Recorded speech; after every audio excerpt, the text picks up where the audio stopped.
Assalamualaikum warahmatullahi wabarakatuh. Bismillah, alhamdulillah, wassalatu wassalamu ala rasulillah wa ala alihi wa sahbihi wa mawalah wa la hawla wa la quwata illa billah, amma ba'du. Anak-anakku sekalian, kelas 10 SMKN 1 Grati. Dalam hal ini Pak Samsuri akan memberikan remedi ya bagi nilai-nilai yang kurang dari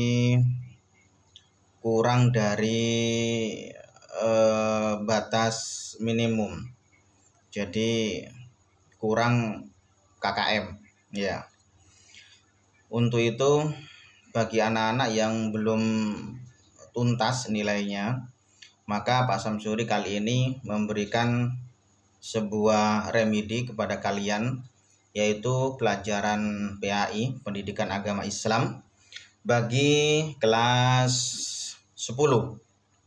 Ya. Yang pertama, jadi ini nanti kalian itu dicatat di buku tulis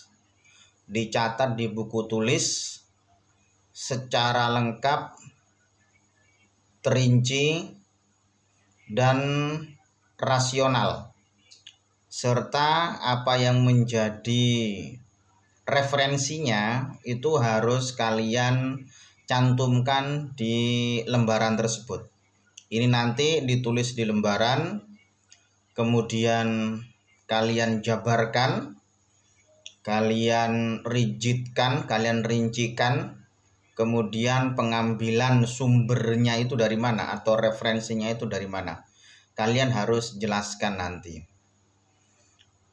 Yang pertama ini adalah tentang sejarah ya. Sejarah Islam di Nusantara.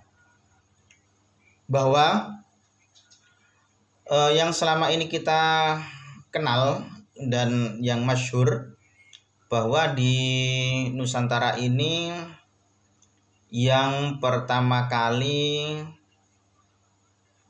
Islam datang ada dari teori Gujarat, India. Jadi penyebar Islam di Indonesia ya, atau di Nusantara itu ada yang mengatakan dari Gujarat, India. Ada yang mengatakan dari Persia, Iran. Ada yang mengatakan teorinya tersebut ini ada dari Mekah, Arab Saudi. Ada yang teorinya juga dari Cina, ya, dari Cina. Itu dari beberapa teori yang ada 4 tadi itu, coba kalian rincikan, ya, kita selidiki satu persatu tersebut. Ya. Mereka tersebut ya, beliau itu tahun berapa? Tahun berapa beliau itu menyebarkan agama Islam di Nusantara ini? Tahun berapa? Ya. Ya, Hijriahnya berapa, terus kemudian Masehinya berapa? Ya. Kemudian tekniknya atau cara dakwahnya pada waktu itu bagaimana? Ya, jadi yang pertama itu adalah tahun berapa, Masehi dan juga Hijriahnya. Kemudian setelah itu teknik dakwahnya atau cara dakwahnya dari 4 teori tersebut. Itu kira-kira bagaimana untuk teorinya itu? Ya, untuk teori untuk penyebaran dakwahnya itu bagaimana?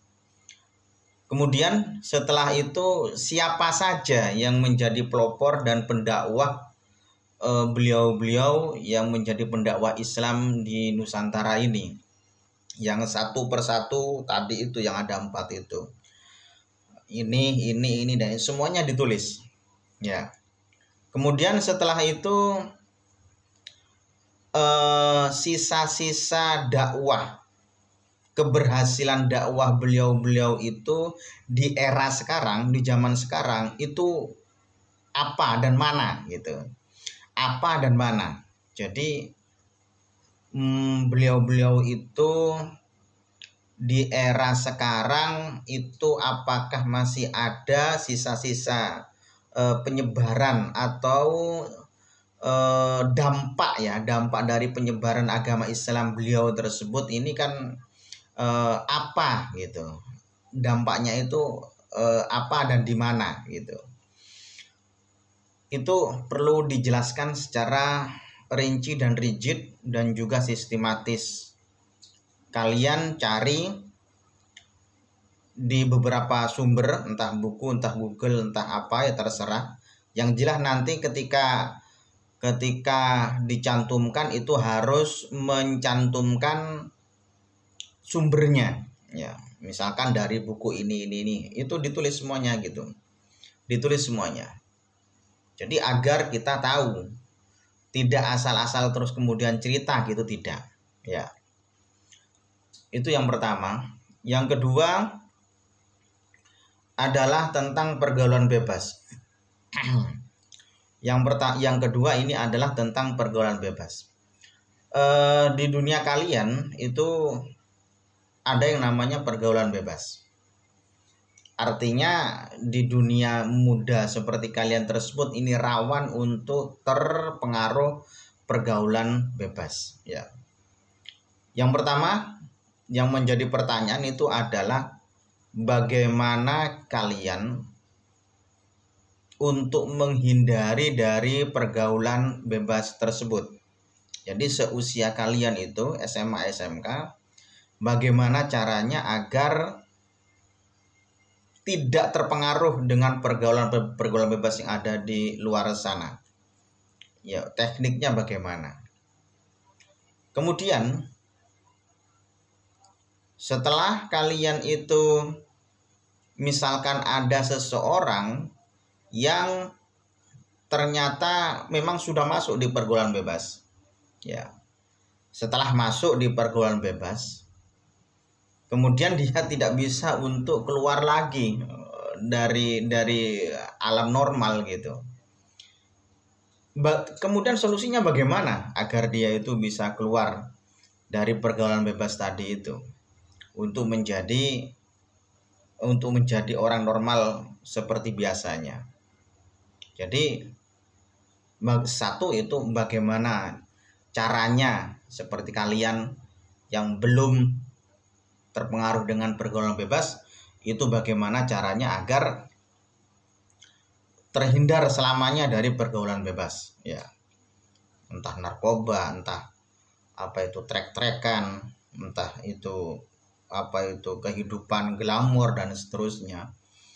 Bagaimana caranya agar selamanya kita tersebut ini terhindar dari pergaulan bebas tersebut.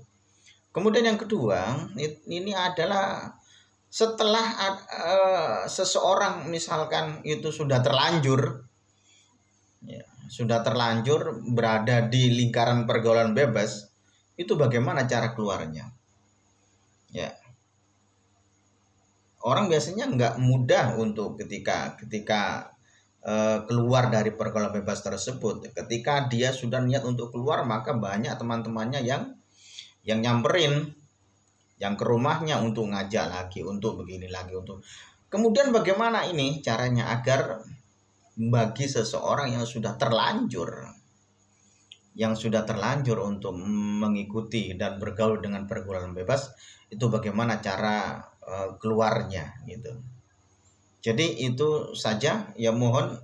Jadi ada 2 judul, yaitu tentang sejarah Islam di Nusantara dan juga tentang pergaulan bebas, ya. Seperti yang saya sebutkan di atas itu. Itu kalian nanti wajib untuk ditulis di lembaran, ya. Untuk ditulis di lembaran. Kemudian lembarannya tersebut ini harus ditulis nama jurusan, ya, nama terang dan jurusan harus ditulis secara tangan. Kemudian setelah itu terutama pada yang bab 1, yaitu tentang tentang sejarah masuknya Islam di Indonesia itu harus karena sejarah, maka tidak boleh ngarang, harus ada referensi, ya. Referensinya dari mana, ya, itu harus ada, ya. Dan kemudian setelah itu ini tidak boleh nyontek, ke temennya nggak boleh nyontek. Kalau misalnya ketahuan nyontek, ya tetap saya tidak akan merubah nilainya. Kemudian setelah itu video ini screenshot agar benar-benar kalian memang pernah nonton, karena ini nanti ditonton gitu. Jadi di screenshot bahwa ini saya nonton gitu, bukan terus kemudian nyontek dari temannya, tidak. Jadi harus ada screenshot gitu. Ya, itu dari anak-anakku sekalian sebagai bahan remedi. Ya, semoga kita semuanya diberikan sehat walafiat, umur panjang, fi taatillah wa rasuli sallallahu alaihi wasallam. Sekian saja, wallahul muwaffiq ila aqwamit thoriq. Wassalamualaikum warahmatullahi wabarakatuh.